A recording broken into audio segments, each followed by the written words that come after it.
ఒకప్పుడు మన పల్లెటూళ్ళు ఎంత ప్రశాంతంగా ఉండేవో మీకు తెలుసు కదా. ఈ యంత్రపల్లె కూడా అచ్చం అలాగే ఉంటుంది. కాని ఈ ఊర్లో 16 ఏళ్ల విక్రమ్కి మాత్రం ఎందుకో ఇదంతా ఒక భ్రమలాగా అనిపిస్తోంది. ప్రతి క్షణం ఏదో తేడా కొడుతోందని వాడి అనుమానం. ఏంచా విక్రమ్, పొద్దున్నే ఆకాశం వంక అలా పిచ్చివాడిలా చూస్తున్నావు? దెయ్యమేమైనా కనిపించిందా అని వాణి సరదాగా అడిగింది. దెయ్యం కాదు వాణి, ఈ ఊళ్ళో మనుషులే నాకు దెయ్యాలా అనిపిస్తున్నారు. నిన్న జరిగినట్టే ఇవాళ కూడా జరుగుతోంది అని విక్రమ్ తీవ్రంగా అన్నాడు. నీకు మతిపోయింద్రా? రోజులు ఒకేలా కాకుండా ఇంకెలా ఉంటాయి? నేను వెళ్తున్నా అని వాణి నవ్వుతూ అక్కడ్నుంచి వెళ్ళిపోయింది. సరిగ్గా అప్పుడే సాయంత్రం 4 గంటలైంది. పాత రైల్వే ట్రాక్ మీద రైలు కూత వినిపించింది. మళ్ళీ అదే రైలు, అదే సమయం. కిటికీ పక్కన ఆ మనుషులు ఇవాళ కూడా అక్కడే ఉంటారా అని విక్రమ్ భయంగా తనలో తానే అనుకున్నాడు. వాళ్ళు అక్కడే ఉన్నారు. కిటికీ పక్కన కూర్చున్న ఆ మనుషుల ముఖాల్లో ఎలాంటి భావం లేదు. కళ్ళు ఆర్పకుండా బొమ్మల్లా చూస్తున్నారు. ఇది అసాధ్యం. నేను నా కళ్ళతో చూశాను. నిన్న వాళ్ళ బట్టలు, వాళ్ళ చూపు అంతా సేమ్ అని విక్రమ్ తలపట్టుకుని ఆవేదన చెందాడు. తన భయాన్ని కంట్రోల్ చేసుకోటానికి విక్రమ్ ఆకాశం వంక చూశాడు. అందులో ఒక పిచ్చుక స్వేచ్ఛగా ఎగురుతోంది. కాని అకస్మాత్తుగా ఆ పిచ్చుక గాల్లోనే దేన్నో బలంగా ఢీకొట్టి కింద పడిపోయింది. అదేంటి, ఆకాశం పగిలిపోతోందా అని విక్రమ్ ఆకాశంలో కనిపిస్తున్న ఆ డిజిటల్ పగుళ్లను చూసి షాక్ అయ్యాడు. ఇది తన ఊరు కాదు, ఏదో మాయాజాలం అని వాడికి అర్థమైంది. పరుగున ఊరి పెద్ద రంగతాత దగ్గరికి వెళ్ళాడు. రంగతాత, ఆకాశం ఒక తెరలాగా ఉంది. మనమంతా ఇక్కడ బందీలో అని విక్రమ్ తాత భుజాలు పట్టుకుని బతిమిలాడాడు. వర్షాలు బాగా పడితే ఈ ఏడాది పంట బాగా వస్తుంది బాబూ అని రంగతాత ఎలాంటి భావం లేకుండా ఒక యంత్రంలా బదిలిచ్చాడు. విక్రమ్ గుండె ఆగిపోయినంత పనైంది. తాత మనిషిలా లేడు, ఎవరో ప్రోగ్రాం చేసిన ఒక బొమ్మలా మాట్లాడుతున్నాడని వాడికి అర్థమైంది. వీళ్ళెవరు? మనుషులు కారు. నేనిక్కడి నుంచి బయటపడాలి. ఆ కొండ దాటి వెళ్ళాలి అని విక్రమ్ ఒక గట్టి నిర్ణయానికి వచ్చాడు.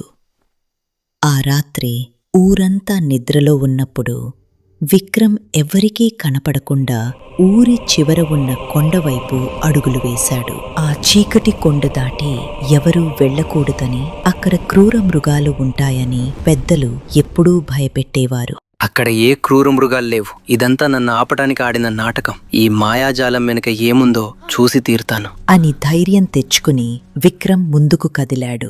రాళ్లు గుచ్చుకుంటున్నా విక్రమ్ వెనక్కి తగ్గలేదు. ప్రాణాలకు తెగించి ఆ చీకటి కొండను ఎక్కుతూనే ఉన్నాడు. చిట్ట చివరకు విక్రమ్ కొండ శిఖరానికి చేరుకున్నాడు. అక్కడ గాలి లేదు. భయంకరమైన నిశ్శబ్దం రాజ్యమేలుతోంది. ఇదేంటి, ఆకాశం ఇంత దగ్గరగా ఉంది? నక్షత్రాలు ఫ్లిక్కర్ అవుతున్నాయా అని విక్రమ్ ఆకాశం వంక చూస్తూ ఆశ్చర్యపోయాడు. వణుకుతున్న తన చేతిని విక్రమ్ మెల్లగా పైకెత్తాడు. అనంతమైన ఆ ఆకాశాన్ని తాకాలని ప్రయత్నించాడు. వాడి వేళ్లు గాలిని కాదు, చల్లటి ఇనుప గోడను తాకాయి. అక్కడ ఆకాశం లేదు, భూమి లేదు. మరుక్షణం ఆ మాయా తెర బద్దలైంది. ఆకాశం ఒక అద్దంలా పగిలిపోయి అసలు రూపం బయటపడింది. ఇదేంటి, మన ఊరు ఒక గాజు బుడగలో ఉందా అని విక్రమ్ ఆ బ్రహ్మాండమైన దృశ్యాన్ని చూసి అవాక్కయ్యాడు. అవును, వాళ్ళ ఊరు భూమి మీద లేదు. అనంత విశ్వంలో ప్రయాణిస్తున్న ఒక భారీ అంతరిక్ష నౌకలో అదొక చిన్న ప్రయోగశాల. పగిలిన ఆ రంధ్రం గుండా విక్రమ్ ఆ అంతరిక్ష నౌక క్యారిడార్లోకి అడుగుపెట్టాడు. నడుస్తూ నడుస్తూ విక్రమ్ ఒక పెద్ద కంట్రోల్ రూంలోకి వెళ్ళాడు. అక్కడ 100 స్క్రీన్లు వాళ్ల ఊర్నే చూపిస్తున్నాయి. మధ్యలో ఉన్న బటన్ని తాకగానే ఒక హోలోగ్రామ్ ప్రత్యక్షమైంది. అది మన భూమి, కాని అది మంటల్లో కాలిపోతోంది. రికార్డింగ్ 2090 భూమి నాశనమైంది. ప్రాజెక్ట్ యంత్రపల్లె ప్రారంభించబడింది అని ఆ కంప్యూటర్ వాయిస్ చెప్పింది. అంటే మన ప్రపంచం అంతమైపోయిందా? మనమే చివరి మనుషులమా? అని విక్రమ్ కన్నీళ్లు పెట్టుకున్నాడు. హెచ్చరిక, అనుకోని అతిథి కంట్రోల్ రూంలోకి ప్రవేశించారు అంటూ అలారం మోగింది. పైకప్పు నుండి ఒక భారీ యంత్రం కిందికి దిగింది. అది గుడిలో కాపలా దేవుడిలా ఉన్న ఒక భయంకరమైన రోబోట్. నిజం తెలిస్తే మీరు తట్టుకోలేరు. వెనక్కి వెళ్ళు, లేదా శిక్ష తప్పదు అని ఆ రోబోట్ విక్రమ్ను హెచ్చరించింది. మేమబద్ధపు బతుకు ఇక బతకలేం, మాకు స్వేచ్ఛ కావాలి అని విక్రమ్ ఏమాత్రం భయపడకుండా గట్టిగా అరిచాడు. వ్యక్తిగత విశ్లేషణ పూర్తయింది. భయం 0. కమాండర్ ప్రోటోకాల్ అన్లాక్ చేయబడింది అంటూ ఆ రోబోట్ కలలో ఎర్రటి కోపం పోయి శాంతియుతమైన బ్లూ లైట్ వెలిగింది.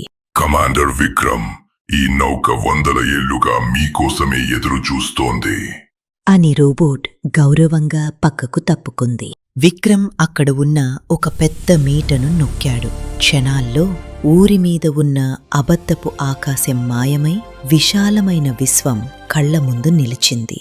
గ్రామస్తులంతా భయంతో వణుకుతుండగా ఆకాశం నుండి ఒక కాంతి వలయంలో విక్రమ్ ఆ భారీ రోబోట్ కిందకు వచ్చారు. విక్రమ్, ఆకాశం లేదు, అసలు ఈ లోకమేంటి? అని వాణి భయంగా పరిగెత్తుకుంటూ వచ్చి అడిగింది. ఇది లోకం కాదు వాణి, మన భూమి నాశనమైంది. మనమంతా ఒక అంతరిక్ష నౌకలో ఉన్నాం అని విక్రమ్ వాళ్ళందరికీ అసలు నిజం చెప్పాడు. మరి ఇప్పుడు మనం ఏం చేయాలి? మనం మాత్రమే మిగిలామా? అని వాణి ఆందోళనగా అడిగింది. లేదు, ఈ నౌకలో ఇంకా ఎవరు బందీలుగా ఉన్నారో వెతకాలి. మన భవిష్యత్తు ఆ చీకటి గదుల్లోనే ఉంది అని విక్రమ్ ముందున్న చీకటి గేటు వైపు చూపించాడు. హెచ్చరిక, ఆ గేటు దాటి సెక్టార్ 2 వైపు వెళ్లడం ప్రమాదకరం అని రోబోట్ వాళ్లను ఆపే ప్రయత్నం చేసింది. ప్రమాదం ఉన్న చోటే సమాధానాలు ఉంటాయి, మాకు దారి చూపించు అని విక్రమ్ ఆదేశించడంతో రోబోట్ వాళ్ల వెంటే నడిచింది. విక్రమ్, వాణి మరియు ఆ రోబోట్ చీకటి కారిడార్లలో నడుస్తున్నారు. ఎటు చూసినా వింతైన యంత్రాలు, ఇంకా నిశ్శబ్దం అలుముకుని ఉంది. కొంత దూరం వెళ్ళాక ఒక భారీ ఇనుప తలుపు వాళ్ల దారిని అడ్డుకుంది. దానిమీద దట్టంగా మంచు పేరుకుపోయి ఉంది. విక్రమ్, ఇక్కడ చాలా చలిగా ఉంది. లోపల ఏముందో అని నాకు భయంగా ఉంది అని వాణి వణుకుతూ అంది. రోబోట్ ముందుకు వచ్చి తన లేసర్తో ఆ తలుపు లాక్ని పగలగొట్టింది. ఆ తలుపు తెరుచుకోగానే వాళ్ల కళ్ల ముందు గడ్డకట్టిన ఒక భవిష్యత్తు నగరం కనిపించింది. ఇదేంటి, ఇన్ని భవనాలు మంచులో కూరుకుపోయాయి, ఇక్కడ ప్రాణమే లేదు అని విక్రమ్ ఆశ్చర్యంగా అన్నాడు. దారులన్నీ మంచుతో మూసుకుపోయాయి. ఎక్కడికక్కడ వాహనాలు ఐస్లో ఇరుక్కుపోయి ఆగిపోయి ఉన్నాయి. కృత్రిమ వాతావరణం ఫెయిల్ అయింది. ఉష్ణోగ్రత -100 డిగ్రీలు అని రోబోట్ ఆ నగరాన్ని స్కాన్ చేస్తూ చెప్పింది. విక్రమ్, అక్కడ చూడు, ఆ భవనం లోపల ఏదో వెలుగుతోంది అని వాణి దూరంగా చూపిస్తూ అరిచింది.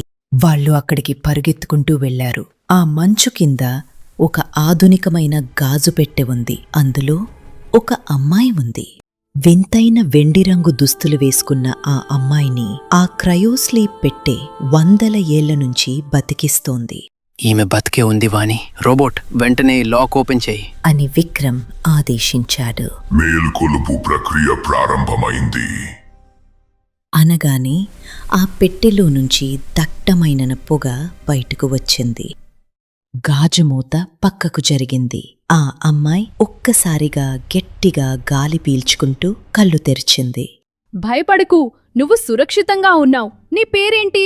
అని వాణి ఆ అమ్మాయికి చెయ్యి అందించింది. తారా పరిచయం చేసుకునేలోపే ఆ గడ్డ కట్టిన నగరంలో నేల కదలడం మొదలైంది. మంచు పగులుతున్న శబ్దం ఆకాశాన్ని దద్దరిల్ల చేసింది. మంచును చీల్చుకుని 100 ఏళ్లుగా నిద్రపోతున్న ఒక భయంకరమైన యాంత్రిక మృగం బయటకు వచ్చింది. మనుషులను రక్షించాలి అంటూ గార్డియన్ రోబోట్ ముందుకు వచ్చి ఒక బ్లూ ఎనర్జీ షీల్డ్ని అడ్డుపెట్టింది. దాన్ని ఆపలేము. సిస్టమ్ షట్ డౌన్ చేయడానికి నా కన్సోల్లో కోడ్ ఎంటర్ చేయాలి. నాకు సమయం కావాలి అని తారా అరిచింది. ప్రాణాలకు తెగించి విక్రమ్ ఒక ఇనుప ర్యాట్తో ఆ మృగాన్ని దారి మళ్లించాడు. అప్పుడే తారా ఆ మీటు నొక్కింది. ఆ కన్సోల్ నుండి వచ్చిన ఒక నీలిరంగు విద్యుత్ తరంగంతో ఆ మృగం ఒక్కసారిగా ఆగిపోయి కింద పడిపోయింది. ఆ కాంతితో 100 ఏళ్లుగా గడ్డకట్టుకుపోయిన ఆ నగరం మళ్లీ ప్రాణం పోసుకుంది. మంచు కరిగిపోయి వీధుల్లో లైట్లు వెలిగాయి. మనం ఒక సెక్టార్ని మాత్రమే రక్షించాం విక్రమ్. ఈ నౌకలో బందీ అయిన మనుషులు ఇంకా ఎంతో మంది ఉన్నారు అని తార అంది. అందరినీ విడిపిద్దాం. ఈ నౌకను మనమే నడుపుదాం అని విక్రమ్ నమ్మకంగా అన్నాడు. గతం కాలిపోయిన ఆ చీకటి విశ్వంలో వాళ్లే కొత్త వెలుగు.